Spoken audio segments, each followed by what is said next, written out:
Darling in the Franxx, one of the breakout animes of this season, makes the sex lives of teenagers a life or death affair. The new show, which premiered on January 13 and is being simulcast on Crunchyroll, is about teenagers who live in a post-apocalyptic world and who pilot giant mechs by getting in a sexual position. Pilots are grouped into pairs of men and women, and must sync together, Pacific Rim style. Women are positioned in the front of the cockpit on all fours, while the men sit behind them and grab onto handlebars attached to the women's asses. It's not subtle.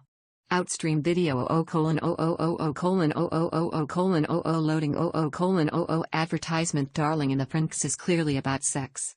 Pilots are named for the reproductive organs of flowers, male pilots are stamens, and female pilots are pistils. Although the overarching plot of the show is about protecting what appears to be the last human city from giant monsters called klaxosaurs, the actual drama comes from the interpersonal relationships of the characters. Zoram is a hothead who has to learn to listen to his partner Miku. Goro and Ishiko are partners, but Ishiko clearly longs to be with Hiro. They have to sort out their relationships or die. It's like a more honest Gossip Girl. Given that the stakes are the continued survival of civilization, dating and having sex actually is the most important thing in the world. Our protagonist is Hiro, who is unable to pilot the giant mechs called Franxx until he meets a mysterious horn woman called 02. She has the reputation of being a partner killer. She's extremely skilled and powerful, but no one can ride with her more than 3 times without dying. Hiro doesn't care about that, or even really about piloting a Franxx. He just likes 02, in a fumbling teenage way.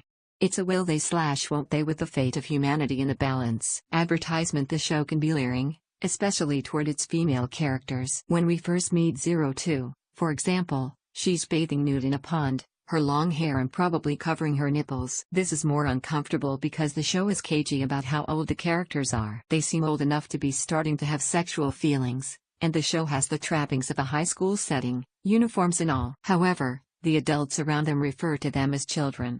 To draw another comparison to Gossip Girl, while high school junior Serena van der Woodsen seems emotionally mature enough to have sex, high school freshman Jenny Humphrey clearly is not. These characters seem closer to Jenny Humphrey in age and mental development, and the objectification of the characters feels grosser because of that. But for every moment that the show is provocative, it is equally tender and thoughtful in how it portrays what is necessary for a sexual and romantic connection. In order for the pilots to work their mechs, their thoughts must be in sync.